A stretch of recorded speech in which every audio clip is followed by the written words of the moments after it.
Hello guys, ang video ito guys na mapapanood nyo ay para po ito sa mag-asawa na yung lalaki po is walang trabaho, yung babae lang po yung may trabaho.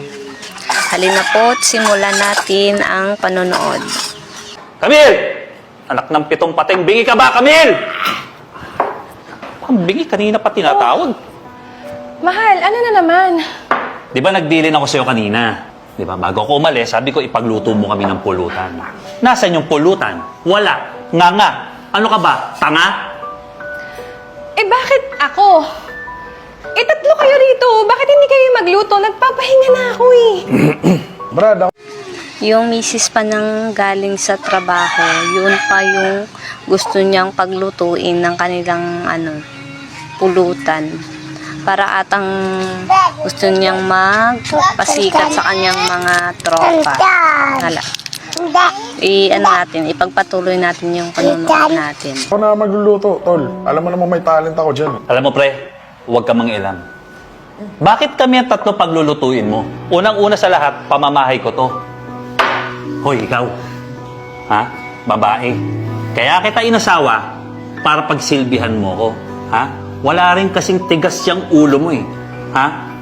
Ano ba? Bitawan mo ako. Umayos ka nga. Hindi mo ako alipin, asawa mo ako. Lahat na lang ginawa ko para sa'yo. Pero alam mo, sobra ka na. Hindi na tama tong ginagawa mo sa akin. Hindi ka na nga nagtatrabaho. Ang kapal pa ng mukha mong utos-utusan ako. Sandali lang, pare. Di ka kasali dito. Hoy, babae. Ha? Baka nakakalimutan mo na sa loob ka ng pamamahay ko. Ha? Responsibilidad nyo, kaming mga lalaki. Naiintindihan mo? Alam mo, tama ka eh. Bahay mo to, di ba? E di tangina, sa'yo na yung singsing mo. Aalis na ako dito sa pamamahay mo dahil hindi ko na kayang tiisin yung ugali mo. Wag ka na mag-aasawa ulit ha. Dahil kawawa lang sa'yo yung magiging asawa mo. Wala kang kwentang tao. Palamunin ka pa. Ano, gusto mo magpasikat sa mga tropa mo? Pwes, sikat ka na!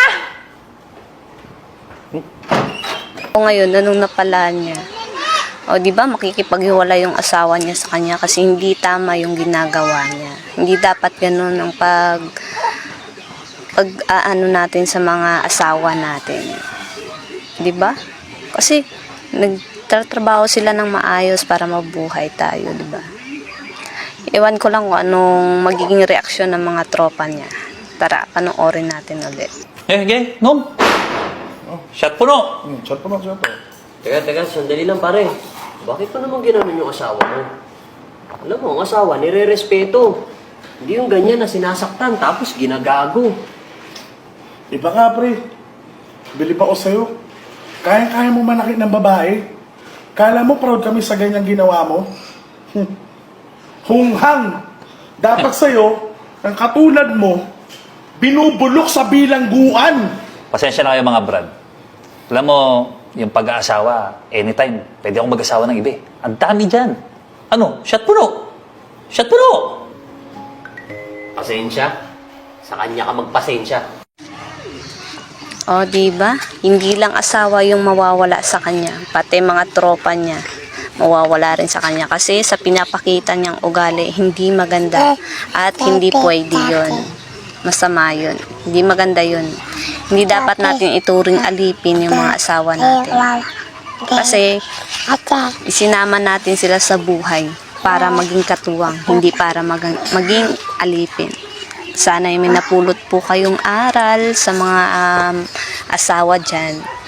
Maraming salamat po sa panunood. Thank you po.